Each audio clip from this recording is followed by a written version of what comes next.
Hello, and thanks for joining us on this episode of Tech Total Access. I'm your host, Alexis Walsh. It's our first show of the spring semester, and it's going to be all about men's basketball. With us today to recap the basketball team's two recent home games are Ricky LeBlue and Jill Hurt, who is filling in for our usual analyst, Russell Clark. So guys, let's start off with the UNC game. Well, I was really impressed by the way Tech was able to come back, and they got really punched in the mouth to start that game. They were down 20-plus in the first half with 10 minutes left, 10 minutes into the game, and they were able to storm back and get the game close by halftime, and yeah, they ended up losing by 5, but still it's impressive to see them have that performance against a team talented as UNC. Absolutely. They were down at halftime, but they came back to do a 12-2 run in the second half, which got them up, and they actually had a lead 61-59 in the second half, and that was their only lead of the game. But they were able to stay with UNC for a good bit of the second half, and then towards the end just missed some threes, and UNC made some foul shots, and that's where we lost. But I definitely think that the Hokies gave UNC a big run for their money. I mean, number 2 team in the nation, and especially compared to last year, we really played well. Definitely, and obviously anytime you go up against a team with guys like Marcus Page, Bryce Johnson, who Bryce Johnson's probably going to be a first-round draft pick, you're not expected to really have that great of a performance, but you're able to hold Marcus Page to 2 of 12 shooting, which is an achievement in itself because he's a really good shooter from the outside. But again, it just ran out of talent. Bryce Johnson ends up putting up 19 and 17. That's ridiculous. Anytime a college player does that, he's having a really, really good game and he's on fire. Oh yeah, Zach Leday was really our only big scorer that game. He had 17 points. Well, Hudson actually had 14. But Zach Leday he's amazing to watch. I love watching him. He can do everything. He can shoot the 3. He can drive to the basket. He's always making his foul shots, and he is just a big part of this Hokie team, and I think they really are going to be successful as long as they have him. Granted, we're kind of short on the post with Chris Clark out, but I think that Zach Leday, he's really leading this team, and I'm excited to see what he does in the future. Yeah, Zach Leday is really like a perfect small ball stretch 4, can possibly slide over to the 5 sometimes because he can play in the post. He's not a bad defender. He can drive to the basket. He can shoot a little bit. So he definitely brings a lot to this team that they did not have last year. Oh, absolutely. Yeah. All right, well, thanks, guys. He's really done a nice job with his club, and I mean that sincerely. This ball didn't go in the basket a couple of times for them, but Buzz does a great job, and I mean that sincerely. I'm not, he doesn't get a raise by me saying that. I'm saying that because I believe it, but we got some fortunate breaks.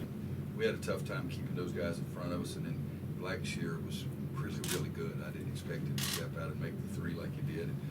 Made a couple of baskets going to the basket, which for us, we decided that we weren't going to worry too much about their big guys. We thought Leday would drive and the other 3 guys would roll, but he showed us something there too.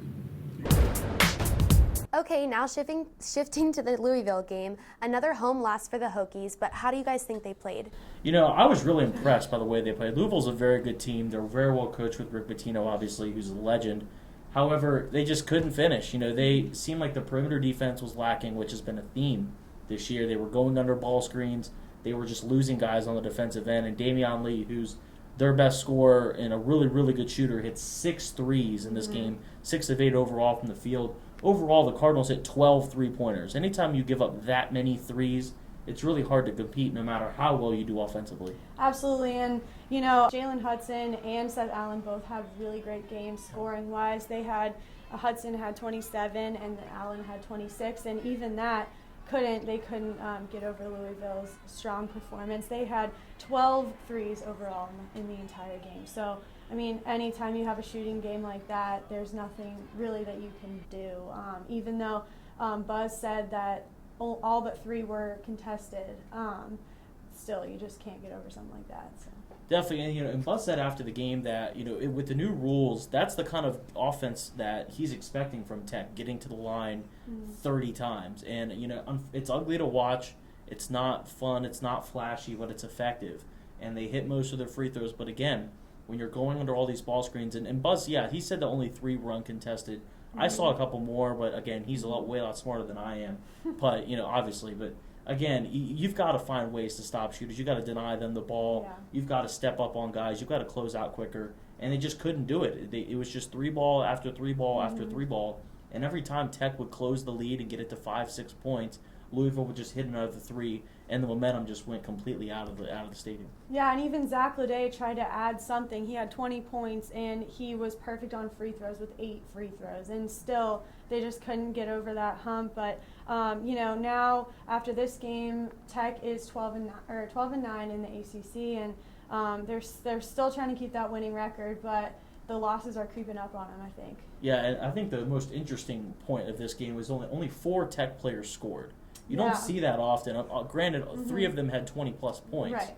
which is incredible. But again, I just think that there's not enough offensive contributors on this team, especially with Ahmed Hill and Chris Clark out right now. Both of those guys are really important. They're active on the glass. They can score from almost anywhere on the floor, and not having them really hurts offensively. Yeah, and Louisville is number 2 in the ACC, so that's a big game. That's a good team to go up against. And now with the loss, Tech is number 11 in the ACC, so disappointing loss. Yeah, well, another disappointing loss for the Hokies, but let's see what Buzz Williams had to say at the press conference. Yeah, so we had less turnovers than they did. We had the same number of offensive rebounds they did. We gave them 4 points in transition. And they shot one more ball than we did. So I apologize to the team.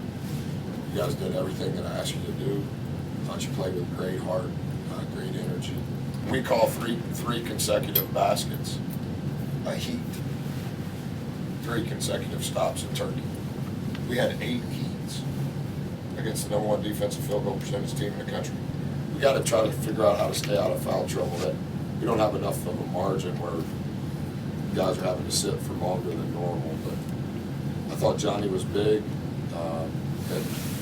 as far as helping us on the glass. I wouldn't read too much into it. I mean, those are our 4 best offensive players that scored.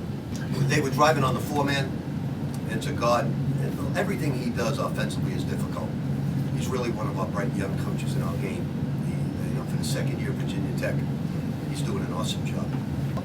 We shot such a high percentage, we didn't need the offensive rebound so much, and we got to the foul line as well. But this is not one of my better defensive teams. They're not bad in the half court. They're non-existent in the full court. 4 days later, the Hokies traveled to Pennsylvania to take on the Pittsburgh Panthers. Despite Seth Allen's incredible performance, Tech fell short 90-71. This is the Hokies' 4th loss in a row. Allen was the leading scorer with a career-high 28 points, along with 6 rebounds and 3 assists. Jalen Hudson scored 13 points, while Justin Bibbs and Zach Leday each added 12. With the loss, the Hokies fall to a 12-10 overall and a 4-5 in the ACC. Let's hope Buzz and company can pull out a win in their home game against Clemson tomorrow at 4 p.m. So what are you guys expecting to see at the Clemson game? Well, I'll tell you what, Pittsburgh, what I hope is no indication of what happens against Clemson. I mean, they were horrible against Pittsburgh. They never got anything going offensively. Just a really bad performance. Granted, Pittsburgh's a very talented team led by Jamel Artis and Sheldon Jeter, but again, you've got to put up a better performance than that in the ACC. But we'll look at Clemson now. Clemson's really good. They've beaten Miami, Louisville, and Duke. And I know Duke has kind of lost a little bit of its luster this year. They're not ranked anymore, which is the first time in 8 years that that's happened. But again, Duke's a very talented team, and Clemson's a very talented team. They fight hard. They play really good defense. Their offense is efficient. I think it's going to be a very, very tough game for Tech to win. Yeah, I think so too. I mean, they're 13-8 overall, number 6 in the ACC, and they got some big guys. But to put a positive spin on things, they lost to UVA. We beat UVA, so that is definitely, silver lining. I mean, well, definitely, Tech can compete with anybody. I think that's been proven. They only lost by 4 to UNC, and they've beaten UVA. Granted, they got the doors blown off against Duke, who's no longer ranked. But, again, with Tech, you almost never really know what you're going to see. The three-point defense is really inconsistent. If they're not getting to the free throw line, the offense doesn't flow. I know this game is going to be at home, but I'm not expecting Tech to win this game. Clemson's just too good. I think Clemson is actually a good contender for the NCAA tournament this year. I've got Clemson winning 73 and Tech winning or having 67 points. Okay, I can see that, but I'm just going to go with a Hokie wing. I'm going to say 65-62 Hokies. I think it's definitely going to be a close game if we win at all. So within 3, I think hopefully Zach Leday and Jalen Hudson put up big numbers. Definitely, and if they're going to win this game, Jalen Hudson's going to have to score. They're much better when he's attacking and finishing at the rim. All right, well, thanks, guys. That's all we have for you on this episode of Tech Total Access. Be sure to tune in next week for more hard-hitting sports action. And as always, Go Hokies!